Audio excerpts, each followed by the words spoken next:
You're listening to The Rant. Please go away. Let me sleep for the love of God.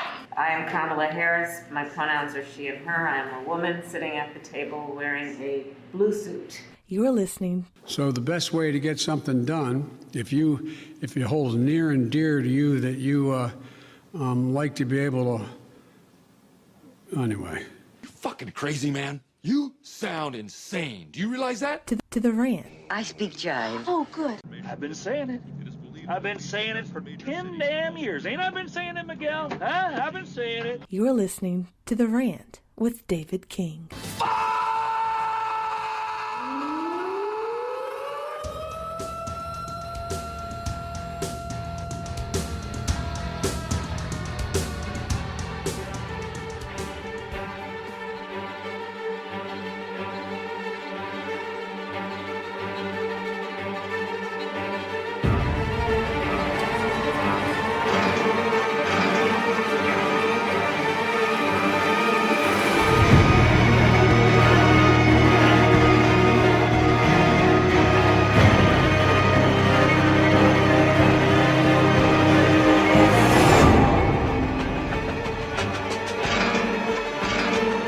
Hello, everyone. Welcome to The Rant. I'm your host, David King. It's good to be here with you today on this special episode of The Walking Dead special, part 1 of 11. Thank you for joining me. Sorry for being away for a while. It's been pretty hectic, but wanted to get this in. I decided to watch season 1 again. I actually have never watched season 1 from episode 1 through 6 of The Walking Dead from start to finish. Like, you start at episode 1 and you go all the way to 6. I've never did that aside from the first time seeing it. I never did it for a second time. I just never did. It was kind of weird. As much as I love that show, I never started over and started watching it again. I will say I stopped watching the show probably, if I had to guess, I think it was like season 6 or 7 was when I stopped watching The Walking Dead. So, but anyway, I decided to watch. I'm like, you know what? Don't really have too many shows that I'm enjoying right now. I'm wrapping up Peaky Blinders, which I'll do a review on that. Watching The Crown again with the wife, which is pretty cool. We just started that yesterday. But we watched Terminal List and I finished that, and, Reacher, I finished that. It's like, there's not a whole lot that's jumping out at me, but now that I have Netflix again, that might change. But I decided, I'm like, you know what? Saw the article that said that The Walking Dead is wrapping up with the series finale. And I thought, you know what? I stopped watching it because I kind of was getting maybe I was just a little tired of it. I don't know. It was I do remember not really enjoying it there in the end. When I stopped watching, I thought the show was starting to go downhill. So I'm going to start from season 1 and I'm going to work my way through. And after watching season 1, I'm like, man, I forgot just how good this show is. And I was just thinking about it and I'm like, you know what? I think I might want to do a podcast on it. It'd be a great topic. I love talking about movies and TV shows on here. I like reviewing them. I like talking about how they could be better or how they could have, or if they were already really great. So that's what I plan on doing here. This could be special 11-part series. So, and there's something to be said about the series The Walking Dead. You can say what you want about the later seasons, but it's hard to argue that it had a profound effect on viewers, on potential viewers, people who watch TV. Just think about that for a moment. A genre about zombies, right? You don't typically think about zombies being something for everyone. Certainly not something great. These genres about zombies, they do not typically blow up into a giant success, viewed and loved by all. It's very niche. Generally, it's a small cult following. Think of things like Dawn of the Dead or Night of the Living Dead, George A. Romero movies. Those are all really good movies to me. I love Romero movies, but not everybody does, and most people generally won't flock to that. Some of the best zombie-themed movies ever made typically don't appeal to the masses. And yet, if you asked a 40-plus-year-old woman if she was interested in seeing one of them, she would likely say no to you. But maybe not now, right? At least not prior to The Walking Dead. The Walking Dead did something no other sci-fi zombie horror flick has really been able to do, and that's attract a wider audience of all ages, sex, backgrounds, different types of people. No longer were zombie flicks something for that nerdy brother of yours or cousin with all the comic books. It's not a niche thing. This was for everyone, and everyone loved it when the season first came out. So for the next several weeks, I'm going to break down each season and talk about why that is. Each part will be for each season. So part 1 tonight is going over season 1. And probably, in my opinion, season 1 is the best season of them all. And after rewatching it from start to finish, it's easy to see why this show really became a huge hit. In today's world of television and movies, it's hard to find something that isn't pushing some sort of an agenda or trying to check all the boxes for inclusiveness, forcing characters or dialogue on us that doesn't really fit within the plot or simply just muddies it up at best. But The Walking Dead season 1, nope, not at all. Created just before the fall of man, safe from the checklists and must-have characters and political messaging and undertones that seem to be ruining Hollywood as we speak. But you're probably saying, Dave, certainly there must be a bigger reason to why this show is a hit besides your ridiculous rants about politics, and you'd be right. There is.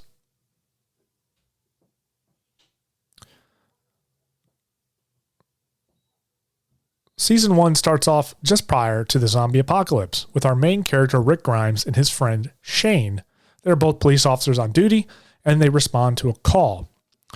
That call turns into pretty much a nightmare for Rick, the main character, as he is shot and then he is taken to the hospital. Where eventually he'll wake up from what I can only understand is a small coma, maybe a medically induced coma. I'm not really too sure, but he goes to sleep. He's kind of in and out unconscious while he's in the hospital. But when he wakes, the world has come to an end. This is the first home run for the series as far as I'm concerned. As it was able to take its time here and allow us to really understand and relate with the feelings of the main character in this moment. Imagine if you woke up from being shot in the hospital to find dead people everywhere. No one's around. The place is dark and ransacked. It smells awful. And not only that, not only are there dead people everywhere, some of them are up walking around. You could imagine the horror that would wash over you. Like you're in like some sort of bad dream and just want to wake up but can't. We have all had those bad dreams where you're in it, you're terrified, and you wake up and you go, oh my gosh, thank God that was a dream. You feel like that, but this isn't. This is reality. And so I love the pacing of the first episode because it really was slow and methodical, but it didn't feel slow, but it allowed us to kind of soak in the atmosphere, really understand where the character is coming from, relate with that character, generate our own feelings based off of what was happening, kind of try to relate. And we found it, in my opinion, I found it very easy to relate to what Rick was going through in that moment, simply because of how he was acting, the way it was written and the way it was playing out. It really allowed us time to think about, wow, could you imagine waking up into this world? What would you do? And from here, Rick is all alone. He's wandering the streets trying to figure things out until he meets a father and a son. Thankfully, they help him kind of piece together what's going on and get him on track to set off and find his wife and son, Rick's wife and son. Eventually, he finds them by sheer luck. And yes, you could say that, what are the odds and kind of roll your eyes, but I can let this pass as it was well written. not too over the top, to assume that it could not happen. I mean, sure, it's very unlikely that if you were to travel to Atlanta in the post-apocalyptic world, the odds of you running in and finding your family are probably pretty low. But nonetheless, he does. And I think they did it in a pretty clever way where it didn't seem kind of cheesy, in my opinion. When he finally meets up with his family, reunited, it's all happy-go-lucky. Everything's great. Oh, we're happy. Everyone's hugging and happiness for now. But there's an immense amount of issues that are at hand. I mean, group and the group and their safety, the fact that, they left the man behind in the city at this point. Merle was left behind in the city. Rick's wife thought he was dead. So she was sleeping around with his best friend, Shane, that we saw earlier in that season. And then eventually their camp will be overrun and they'll need to figure out where a safe place to go would be. And so they decide ultimately to go to the CDC because most people don't know this. So The Walking Dead is based in Georgia, in Atlanta. That's the scene, that's the setting. And the CDC is, the main hub for the CDC is in Atlanta. So they think, well, hey, if anybody's going to have answers, let's go there. And that's logical, right? You think, well, we need to go somewhere. We can't sit out here in the middle of nowhere and try to survive. We need answers. And maybe if we go to CDC, they're getting this thing figured out. And maybe there's a camp where we'll be safe. It's a logical thing for people to do, is to try to find some sort of government, some sort of organization that's going to make things normal again. That's the beauty of this show, and I'll touch on it here later, which is nobody's really changed who they are beyond the pre-pandemic. These folks are all clinging on to this will eventually come to an end and life will come back to normal. So they set off to the CDC. That leads to a horrific dead end that almost ends all of their lives. The doctor in there is all alone. No one's in there trying to figure this out. What he was trying to do was all destroyed. He has no explanation he has no explanation to cure it. He knows how it works, but they don't know how to cure it.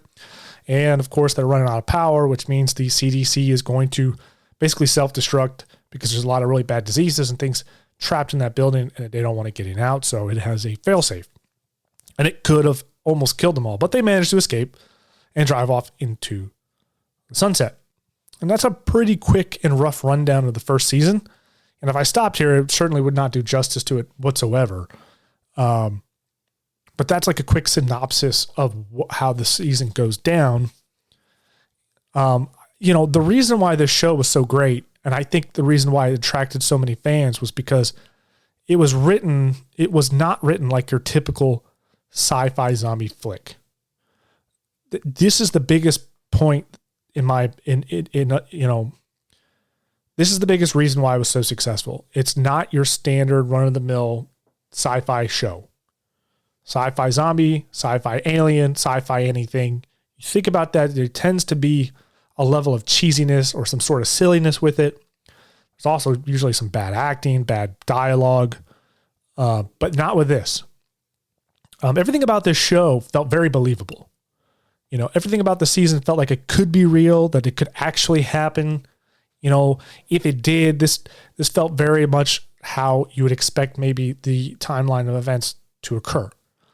From the medical explanations from the doctor at the CDC, felt very realistic. He was comparing it to other diseases and how they were showing how it worked. Got down into little details, which I thought was really cool. To the way that the government and the people in general reacted to the event, leading up to it and post. Everything felt very, very believable. And I think that really helped. It wasn't silly or poorly written. It was written in such a way where it felt like you were watching a documentary on something that could have actually happened. And not to mention the characters. This is the second biggest thing. The characters in this season are so well written, so well done. I truly believe this season is a masterclass on how to create characters inside of this world. When you want to do characters, if you're doing a group of people that have to interact with one another, this is the best example of how to do it.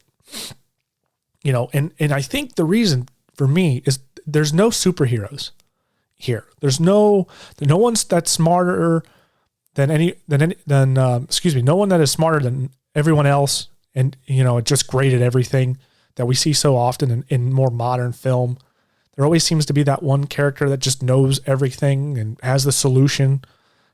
Even the leader and main character, Rick, isn't a genius, and he doesn't always have an answer to every problem. In fact, he's the perfect example of a well-written character thrusted into a leadership position in a world he has no idea how to navigate any better than really the rest of the group. And you see him struggle with this throughout the season. It's absolutely well executed, depending on the situation in the scene. This is great because he's a leader. Rick is a leader. However, he is no better off really than anyone else in terms of knowledge or expertise. And it really plays out well. Each character in this show is well thought out, has their own personality, set of morality, and nuances. And I love that. They are all different, but yet interact perfectly with one another. At any moment, a character could switch from an antagonist position to a protagonist, and that is a sign of good writing.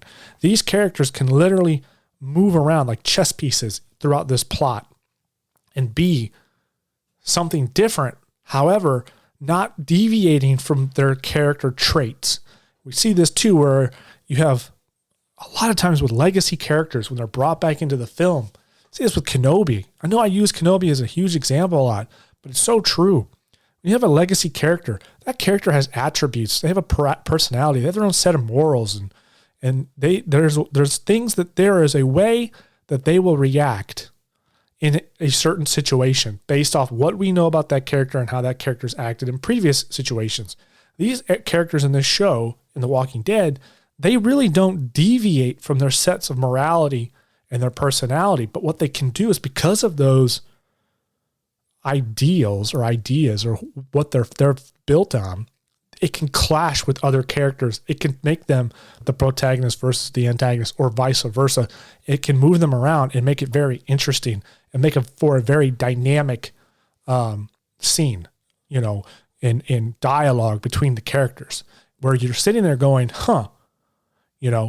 what's going to happen next? How's this going to play out?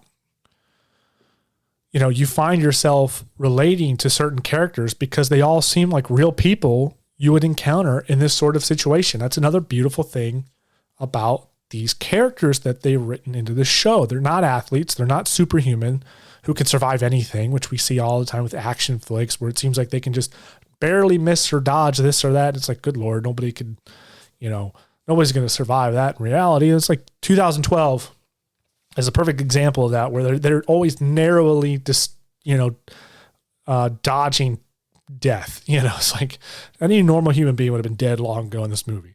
But it's not like that. These are normal, everyday people. They feel that way. They seem like someone who could be your neighbor or your friend. These don't seem like unusual, quirky characters that were, that you're maybe more or less used to seeing in film. I truly believe that this is probably some of the best character design I've ever seen in a TV show. Each character felt important. So you never really knew who could be a victim or a savior. At any moment, you catch yourself wondering if Rick would remain the leader or even alive for that matter. You never knew. Rick always never felt like a safe character. You see this so often. That's another sign of really good storytelling is when you never know what characters are going to be safe. Even characters that we perceive as the main character, because it's just been written that way. Obviously, Rick is the main character. But you never really thought Rick was safe. At any moment, you thought, well, any one of these characters could be killed off. And that leaves a level of suspense. Now, if you read the comic books, you'd know that Rick doesn't die in the first season or any season. He's the main character. And fair enough, but the way they written it did feel like at any moment, you never know, And so that I appreciate that quite a bit. This is the backbone to a good show. And I think the biggest reason why it was a hit, there was something for everyone with this group of survivors, paired with the seriousness and realistic approach of the writing of this plot, this world that we're in. This was a drama everyone could get locked in on. Without a doubt, characters would take a back seat though if the story was not as well written as they were. That certainly could have been a problem. There's plenty of good movies out there that have great characters, but a bad story or bad plot. And you just kind of go, ugh, you roll your eyes, or vice versa. It could be a good story and really bad characters. And so, and I think really, this is where the first season to me really shines the most, beyond just the character development. On the surface, it's not very complicated. It's just a story of people trying to survive the zombie apocalypse. It's a group of people in Atlanta trying to survive. So on the surface, it's not a very complicated story. It's what happens kind of in between all that, which makes the season so great. You know, this entire first season is just about, you know, regular people, like you and I, trying to collect themselves and figure out what to do when the world has ended. You can imagine what that would be like if you were in that position. That's one of the reasons why these characters are so relatable, because they're normal people like you and I, and we can sit there and really break down their feelings, understand it, and relate and go, man, how would I feel about this situation? Or what would I do in this world if I were them? It leads to really good debates after the shows are over. You can all look at, you know, you can look at your wife or your friends or whoever you're watching with and go, man, I don't know. Would you have done that? Would you have acted that way? But that's the beauty. It's so good. It's good. No one here in the show has a clear plan, because there just isn't one. No signs on where to go. And every time they think they may have the right idea, their world kind of shows otherwise. It kind of laughs at them. They kind of come up with a plan. They're going to go to the CDC. No, that doesn't work out. You'll find out in season 2, they want to go to Fort Benning, and you see how that'll work out. We'll talk about that. I'm wrapping up season 2 as we speak. The conflicts within the groups feel very real, where people are still acting. I spoke about this earlier. The people are still acting like themselves pre-pandemic. And this is kind of interesting too, because if we think about who you were, think about who you are now and how you act, and then think about how you were before 2020. You're not the same person. Even if you're someone like me, who really never saw this pandemic in 2020 as being as serious as everyone made it out to be, it still changed the way I think and the way I view things and the way I move about this world. And it certainly probably changed you as well. And so you have to ask yourself, you know, where, you know, these folks here are still acting very much the way they would pre-pandemic. It's as if eventually this whole thing will come to an end. This nightmare will end, and they can go back to their, you know, to their lattes, or in this case for Merle, his racism. And believe me, the show pulls no punches there. Believe me. It's not until the final episode, it's a little nuanced, but you can see it. It's not until the final episode where you start to see some of the behavior changes when the bad news from that CDC doctor, Dr. Owen, is given to them. You start to see a shift in how people start to act. You start to see it more in season 2, and we'll touch on that. But you'll see it. You'll see the way their body language, and some people make a choice. People start making decisions based off of that bad news. You know, it takes a huge toll on the psyche of those characters. But that is that's what is great about it, is it's different with each character, but it aligns with their personality, like I spoke of earlier. So each one reacts differently to the news, takes a huge toll on them, but each one reacts differently, but generally in line with their personality. Nothing is off or unusual for them like you see in other really bad movies, like when characters act or say something out of character. Not here. In fact, not ever in this season. And I love that.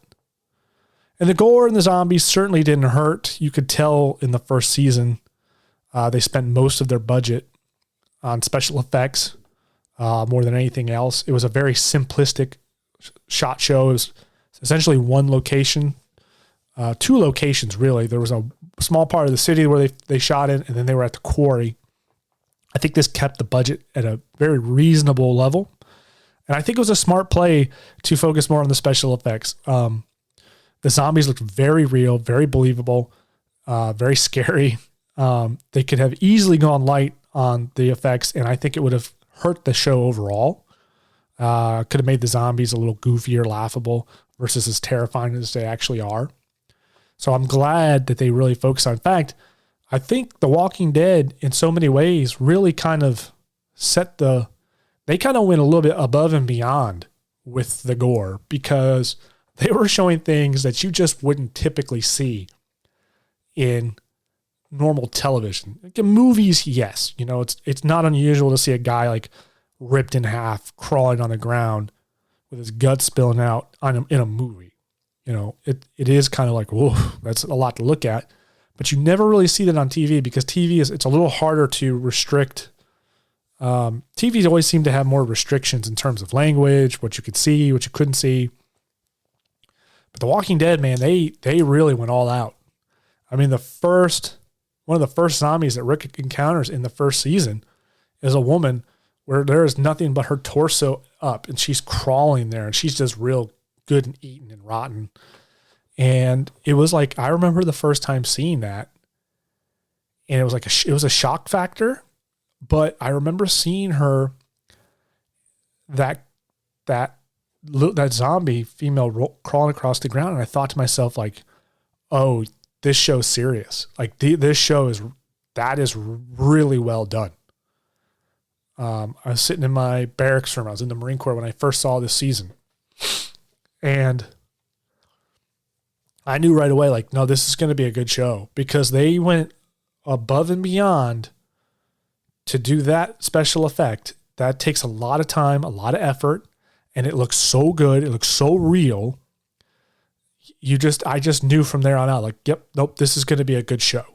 And it's crazy how you can kind of, because it could have easily gone the other way. I've seen plenty of TV shows, especially sci-fi shows, because they tend to have a lot of special effects, but they don't have the budget. But I think they just the way they filmed it, like I said, they only had really 2 locations. They're very simple locations. It's a quarry with some tents and some vehicles, not a whole lot going on. And they executed it so well in terms of that and the way they made these zombies look. And then, of course, like I said before, the writing, the character design, everything about it was spot on.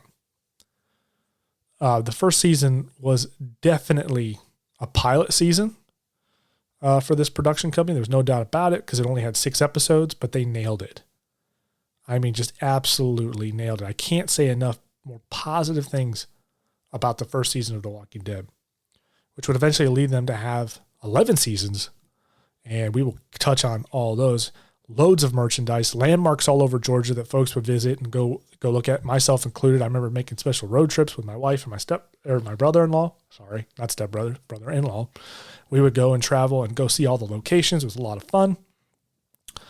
And, you know, this season 1 is an excellent example of great writing, great pace, and allowing the viewers to think for themselves. This is the biggest thing I want to touch on. It allows the viewers to generate thoughts and opinions of characters on their own and not be forced into a feeling or thinking of a character a certain way about anything or a situation. How I reacted to a scene could be very different from how my wife reacts to it, and the show allows us to react differently. This is the sum of good storytelling. Treating your audience like they're intelligent and not like they're idiots. This show allows you to think for yourself. And season 1 of The Walking Dead is pure perfection, and I recommend you check it out if you haven't. If you haven't seen The Walking Dead season 1, I would be very surprised because it's been out for a very long time. This is nothing new. This show's debuted 2010, 31st of October, 2010. So you can understand it's been out for a while, but if it's something that you thought about getting around to and watching, I strongly recommend it. It holds up great, even in 2022, over a decade later. It still holds up great, looks great, characters are great. There is a little bit of, I will say some of the acting might be a little subpar in the first few episodes. It's almost like these actors were warming up to their characters and getting into the feel of things. That goes away really quickly though, and it's all really well done. I strongly recommend it. And on that note, we will be doing another episode. It's part 2. We're going to be going over season 2 of The Walking Dead. I'm looking forward to that. Probably going to do that one next week.